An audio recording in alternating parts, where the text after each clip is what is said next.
जय गुरुदेव। आज जीवन के एक बहुत ही महत्वपूर्ण पहलू के बारे में बात करने वाले हैं। देखो, ध्यान से अपने जीवन को देखो या दूसरों के जीवन को देखो तो जीवन के कुछ सेक्शंस हैं, अवस्थाएं। जैसे बाल्य अवस्था, एक छोटा सा बच्चा खेलता है, कूदता है, खाता है, मस्त होता है अपने जीवन में, स्कूल जाता है, साइकिलिंग करता है। उसके बाद देखें तो युवा अवस्था, कॉलेज जाना, पढ़ाई करना, अपने गोल्स बनाना, उसको अचीव करना, शादी करना, जॉब, बिजनेस, कहाँ करना, कैसे करना। उससे भी आगे चलते हैं तो एक और अवस्था, थोड़ा सा समझ वाला अवस्था, प्रौढ़ा अवस्था, जहां परिवार ऑलरेडी है, बस उसको ज्यादा और स्ट्रांग बनाना है। जॉब या बिजनेस है, उसको और बड़ा बनाना है। और उससे भी आगे चलते हैं तो वृद्धावस्था। इन सारी अवस्थाओं में एक फिनोमिना कॉमन है, और वो है दिन प्रतिदिन छोटे से छोटा से लेके बड़े से बड़ा डिसीजन लेना, निर्णय लेना। हमेशा जीवन की सभी अवस्थाओं में हमें डिसीजंस लेने होते हैं, निर्णय लेने होते हैं, ये करें या ये करें। अच्छा, बाल्य अवस्था को फिर से देखते हैं, जहां हमारे डिसीजंस हमारे माता पिता लेते हैं, हमारे बड़े बुजुर्ग लेते हैं। कौन सी स्कूल में भर्ती करना है वो डिसाइड करते हैं, आपको नहीं पूछता कोई, या आपको डिसाइड नहीं करना होता है। साइकिल कौन सा लोगे, ये आप नहीं, आपके माता पिता डिसाइड करते हैं। हाँ, ये बात अलग है कि आजकल जनरेशन थोड़ा बदला है और बच्चा कपड़ा भी अपने पसंद से पहनता है, बट मेजोरिटी आपके डिसीजंस माता पिता ले लेते हैं, आपको इसकी चिंता करने का जरूरत नहीं है। अगर हम बात करें प्रौढ़ावस्था की, एक समझदार व्यक्तित्व जो एस्टैब्लिश हो चुका है, उसको कोई भी डिसीजन लेना है ना, तो उसके पास एक और चाबी है, और वो है एक्सपीरियंस। अपने जीवन के अनुभव और अपने आसपास के लोगों के जीवन के अनुभव के अधीन, उस अनुभव का उपयोग करते हुए वो कोई भी डिसीजन लेता है, इजी हो जाता है उसके लिए थोड़ा सा। गड़बड़ सिर्फ एक अवस्था में है, और वो है युवा अवस्था, जहां एनर्जी बहुत ज्यादा है, उफान बहुत ज्यादा है, जहां दौड़ना बहुत ज्यादा है, स्पीड बहुत ज्यादा है, स्किल्स बहुत ज्यादा है, दुनिया के साथ, है ना, पंजा लड़ाने के लिए ताकत बहुत ज्यादा है। लेकिन कमी क्या है पता है?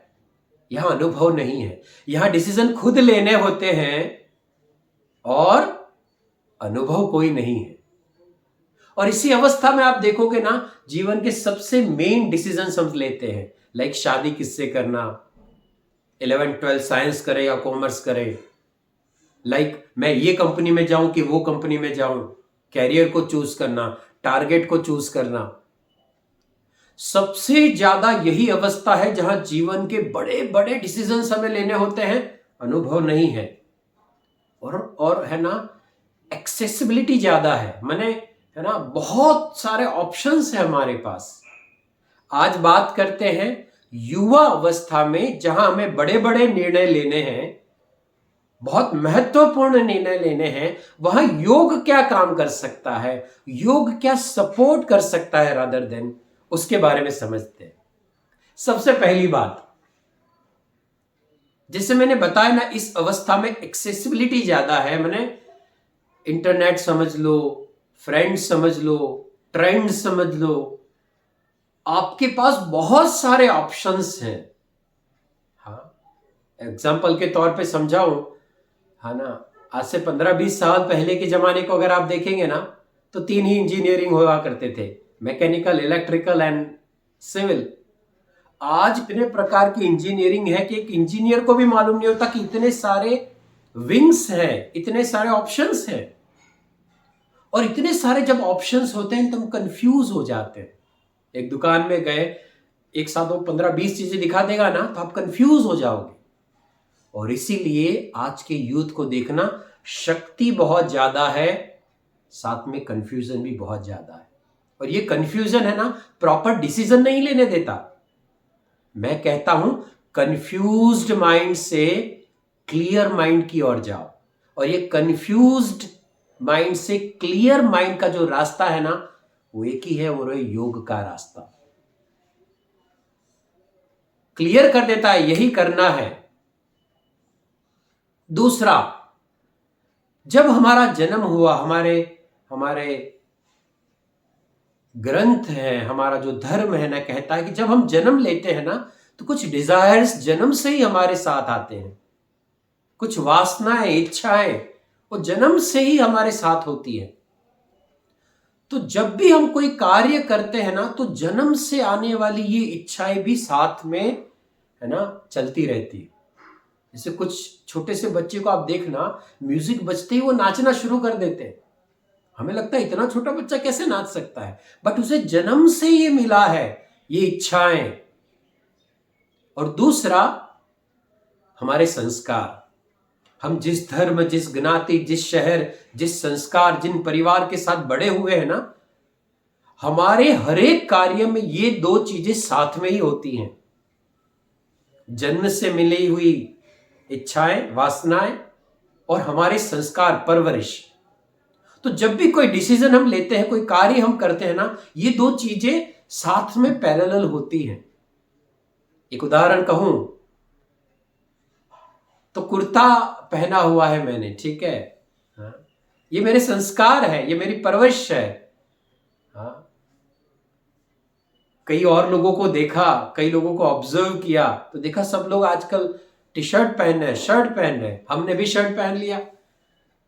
अब शर्ट पहन तो लिया, लेकिन हाँ, वो जो संस्कार है ना, वो उसका, और ये जो ऊपर पहन लिया ना, उसका एक द्वंद चलता है। कंफर्टेबल नहीं रहते हम फिर वो शर्ट में, मजा नहीं आता। आप देखना कितने सारे लोग, डॉक्टर बनना है, किसी को देखा, अरे डॉक्टर बहुत सारे पैसा कमा रहा है, और हमने डिसाइड किया मैं भी डॉक्टर बनूंगा। लेकिन ये पता नहीं कि 10-12 साल पढ़ाई करना पड़ता है, 16 से 18 घंटा मेहनत करना पड़ता है। हमारे भीतर के संस्कार और इच्छाएं, और दूसरों को देख के उससे मिली हुई प्रेरणा, ये दोनों के बीच में जो द्वंद पैदा होता है ना, वो द्वंद अंदर भी चलता है और परिवार के साथ भी चलता है, आसपास के लोगों के साथ भी चलता है। ये द्वंद ठीक नहीं है।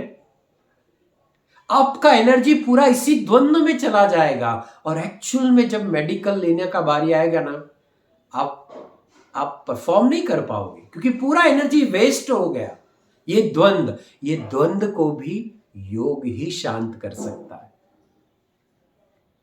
तीसरा पॉइंट मैं बताने जा रहा हूं, जब हम कोई डिसीजन लेते हैं, मुझे जीवन में ये करना है, तो उसको पकड़ के रखना पड़ेगा। हाँ, उसको छोड़ना नहीं है। You need determination. ये निर्णय मैंने लिया है, मुझे यही करना है। लेकिन जब हम उसको करने जाते हैं, तो शुरुआती फेज में कोई भी कार्य में, है ना, तकलीफ तो पड़ता है। आप नए सिटी में जाओ, थोड़ा सा तकलीफ होगा। आप गुजराती मीडियम से इंग्लिश मीडियम में जाओ, तकलीफ होगा।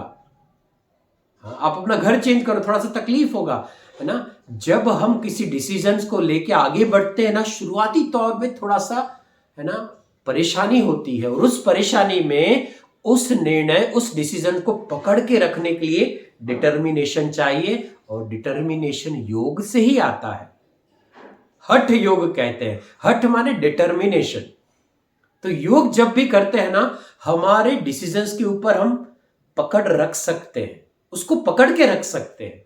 ये तीसरा पॉइंट। और चौथा पॉइंट मैं बताने जा रहा हूं कि कई बार जीवन में ऐसा भी होगा कि आपने जो डिसीजन लिया ना, उसमें आप फेल हो गए, उसमें आपको सक्सेस नहीं मिला, हो सकता है। हाँ, लेकिन उस अवस्था में भी आप देखोगे ना, जब आप फेल हो जाते हो ना, उसके बाद भी तो आपको एक और डिसीजन लेना होता है। उसके बाद भी आपको जीवन को वहां रोक के नहीं रखना है। से फॉर एग्जाम्पल, आपने कोई एंट्रेंस एग्जाम दिया, आप फेल हो गए, अब क्या करें? एक और एग्जामिनेशन का तैयारी के लिए मन को फिर से तैयार करना, उस फेलियर में से बाहर आना, उस मन की नेगेटिव अवस्था में से बाहर आना।